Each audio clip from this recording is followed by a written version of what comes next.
आज हम पढ़ने जा रहे हैं phylum Porifera. BSc third year का टॉपिक है ये, यूनिट फर्स्ट है। Phylum Porifera, meaning of Porifera. Meaning of Porifera का मतलब है, पॉरीफेरा सेकंड फाइलम है इनवर्टिब्रेट्स में। पॉरी का मतलब होता है बच्चों पोर बियरिंग, और फेरा का मतलब एनिमल, यानी ऐसे एनिमल जिनके शरीर पर छोटे छोटे पोर्स होते हैं। ये इनका कैरेक्टरिस्टिक फीचर है, इसीलिए इनको जो है पॉरीफेरा में रखा गया है। छिद्रयुक्त प्राणी पॉरीफेरा। परिचय इनका इंट्रोडक्शन है। इनको इसमें मोस्टली स्पंजेस को रखा गया है। जितने भी स्पंजेस हैं उन सबको जो है फाइलम पॉरीफेरा में रखा गया है। ये शब्द सबसे पहले रॉबर्ट ग्रांट्स ने दिया था, और इसमें इन जीवों को रखा गया है जिनकी सिमेट्री जो है एसिमेट्रिकल होते हैं या रेडियल होते हैं। एसिमेट्रिकल का मतलब होता है बच्चों, जैसे कोई भी जीव है, जैसे अमीबा है, किसी भी प्लेन से उसको अगर हम कट करें, अगर हम उसको कट करते हैं तो वो इक्वल पार्ट में डिवाइड नहीं होगा, है ना। जैसे ह्यूमंस की बात करें, अगर हम ह्यूमंस की बात करें तो ह्यूमन जो हैं उनको हम दो पार्ट में डिवाइड कर सकते हैं। वो दो इक्वल पार्ट में डिवाइड हो जाते हैं, इसलिए उनको बाइलेटरल कहते हैं। लेकिन एसिमेट्री का मतलब होता है कि हम किसी भी प्लेन से अगर उसको हम डिवाइड करते हैं तो वो इक्वली दो पार्ट में डिवाइड नहीं होता। तो ऐसे हम एनिमल्स को क्या बोलते हैं, एसिमेट्रिकल बोलते हैं। या कैसे होते हैं ये, रेडियल होते हैं। ठीक है, कैसे होते हैं ये, रेडियल होते हैं। अगर हम इनके शारीरिक गठन को देखें तो इनका शारीरिक गठन जो होता है वो कोशिकीय स्तर का होता है। कोशिकीय स्तर का मतलब है कि इनके शरीर में कोशिकाएं एक के ऊपर एक अरेंज हैं, इस तरीके से। टिश्यू लेवल का नहीं है, इनके सेल्स सिर्फ अरेंज हैं एक दूसरे के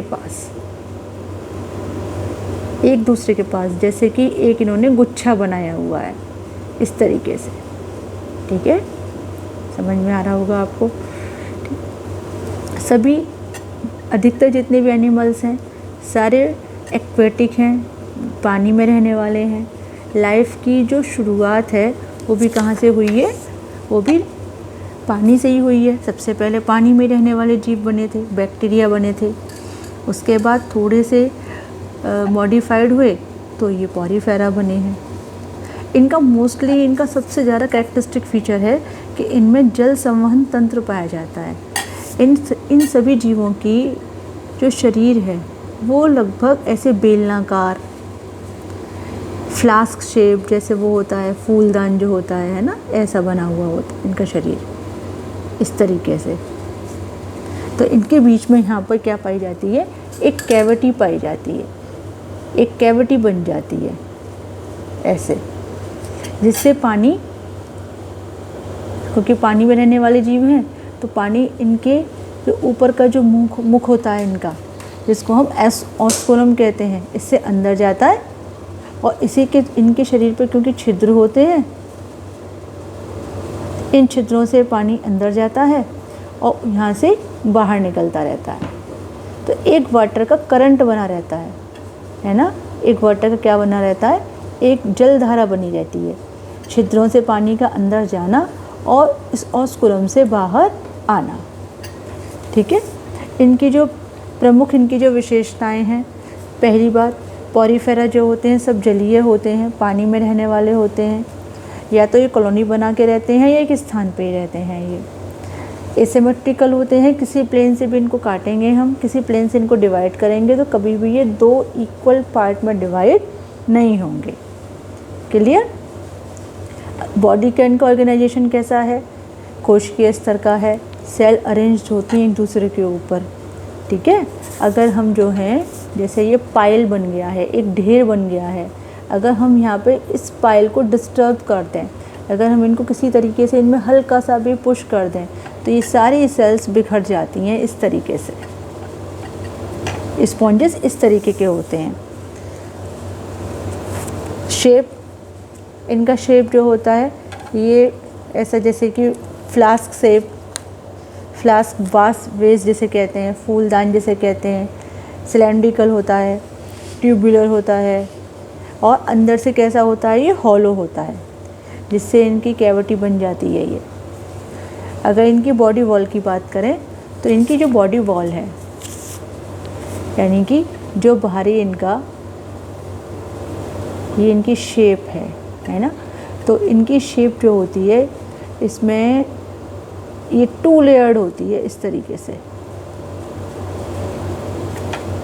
इसको क्या बोलते हैं हम, बॉडी वॉल या देह भित्ति।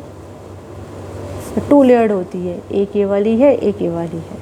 तो पहले वाली इसको क्या बोलते हैं हम, ये अंदर वाली को बोलते हैं कोइनोडर्म, और इसको बोलते हैं पहली वाली को हम पिनेकोडर्म।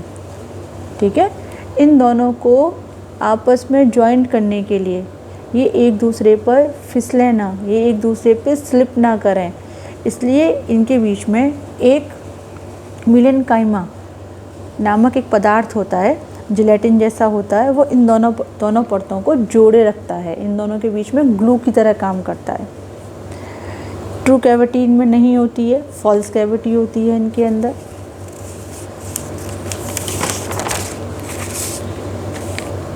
जिसको हम स्पॉन्जोसील कहते हैं, है ना। और इसमें जब अंदर हम देखेंगे तो कॉइनोसाइट्स दिखाई देंगे, देखो इस तरीके से दिखाई देंगे।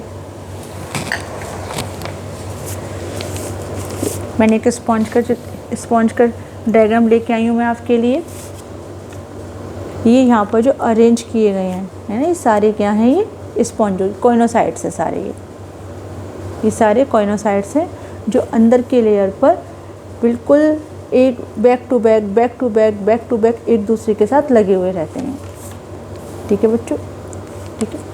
इनमें पॉरीफेरा संघ के सदस्यों में कैनाल सिस्टम होता है ना, ये इनका सबसे डिस्टिंग्विश फीचर्स है और ये कहीं नहीं मिलेगा। इनके अंदर एक स्केलेटन भी मिलता है जो या तो कैल्शियम कार्बोनेट का बना होता है या सिलिका का बना होता है या स्पॉन्जिन फाइबर का बना होता है, जो इनको प्रोटेक्शन का काम करता है। जैसे मैंने स्पॉन्ज बनाया है तो यहाँ पर बाहर की तरफ ऐसे, कुछ बाहर की तरफ, कुछ अंदर की तरफ, यहाँ पे देखो जैसे ये दिखाई दे रहे हैं, तो क्या है, ये इनका स्केलेटन है। ये स्केलेटन कॉइनोसाइट्स, ये जो स्केलेटन है ये इनका कैल्शियम कार्बोनेट का बना हुआ होता है या सिलिका का बना हुआ होता है।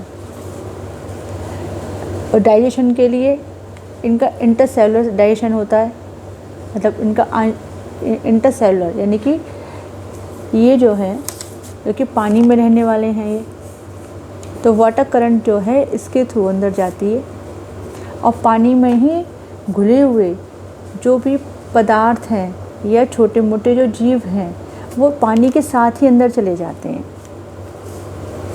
ठीक है, पानी के साथ ही अंदर चले जाते हैं।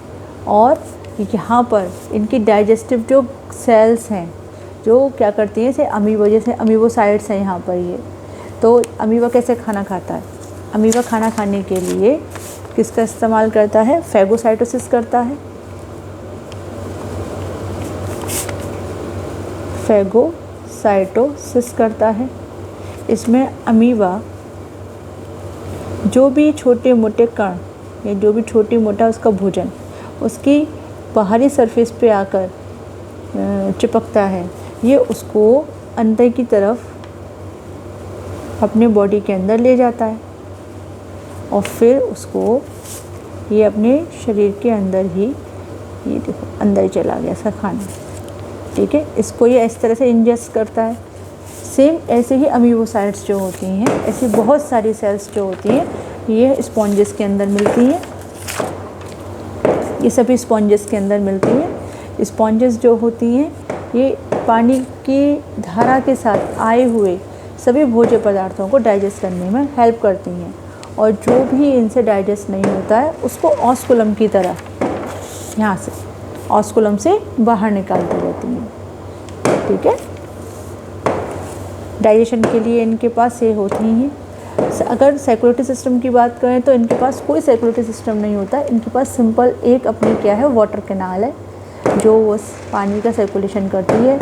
जो ऑस्ट्रियम जो होते हैं या ऑस्ट्रिया जिन्हें कहते हैं हम, जो छिद्र होते हैं इनको हम ऑस्ट्रिया कहते हैं, जो इसकी सरफेस पे मिलते हैं। तो ये ऑस्ट्रिया के थ्रू पानी अंदर जाता है और ऑस्कुलम से बाहर निकलता है। बस यही इनके अंदर जो है परिसंचरण तंत्र पाया जाता है।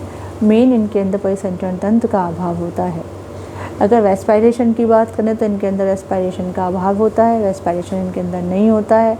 अगर एक्सक्रीशन की बात करें तो एक्सक्रीशन के लिए इनके पास विशेष प्रकार के तो कोई अंग नहीं होते हैं, लेकिन जो भी खाना ये डाइजेस्ट करते हैं उसको जब ये बाहर निकालते हैं तो थोड़ा सा अमोनिया बनाते हैं, तो ये एमिनोटेलिक होते हैं। क्लियर है?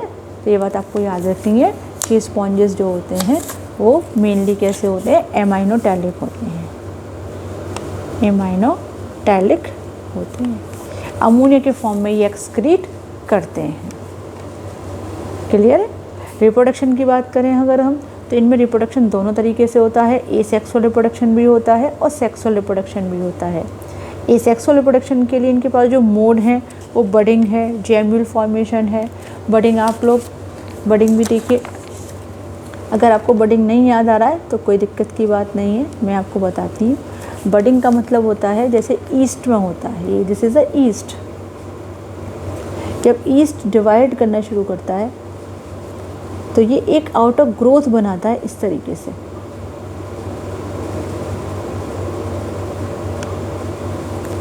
एक आउट ऑफ ग्रोथ बनाता है, फिर इसका न्यूक्लियस 2 में स्प्लिट कर जाता है। इस प्रोसेस को हम बडिंग कहते हैं। सेक्सुअल रिप्रोडक्शन के लिए इनके पास गैमेट का फॉर्मेशन होता है। तो ये स्पॉन्जेस जो होते हैं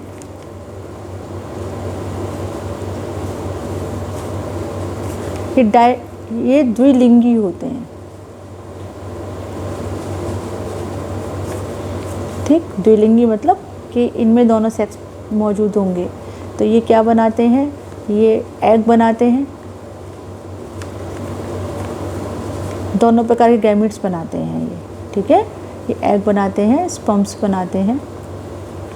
और ये जब ये बनाते हैं तो ये वाटर करंट के थ्रू ही, इसी वाटर करंट के थ्रू ही ये इनको ऐसे ही यहाँ से एक्सक्रीट करते रहते हैं, मतलब बाहर निकालते रहते हैं।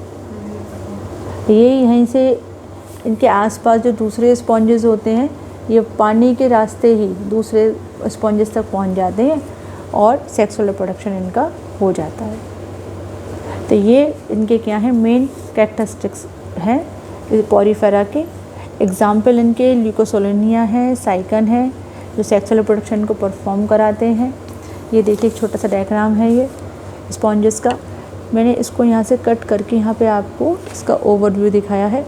देखिए यहाँ पर ये इसकी दोनों आपको क्या दिखाई दे रही हैं, दोनों इसकी जो है पिनेकोडर्म और कॉर्नोसाइट्स दिखाई दे रही हैं। बीच में मेसेंजिलिया है जो इसको क्या करती है, दोनों को जोड़ने का काम करती है। ठीक है, ये इनके पोरोसाइट्स हैं, ये इनके स्पिक्यूल्स हैं। तेज बोलना, स्पिक्यूल्स हैं। स्पिक्यूल्स जो होते हैं ये इनके कांटे नुमा, इनका एक कंकाल है और ये इनके कोइनोसाइट्स हैं, है ना, जो वाटर करंट को फ्लो कराते हैं। ये कोइनोसाइट्स की सेल्स है सारी। ये अमीबोसाइट्स हैं सारी, जो इनकी जो डाइजेशन में हेल्प करती हैं। ठीक है बच्चों, तो ये फ़िलहाल अभी मैंने आपके लिए ये सिर्फ कैरेक्टरिस्टिक्स बताए हैं। कल मैं थोड़ा सा आगे बढ़ती है अगले उसमें। ठीक है, थैंक यू।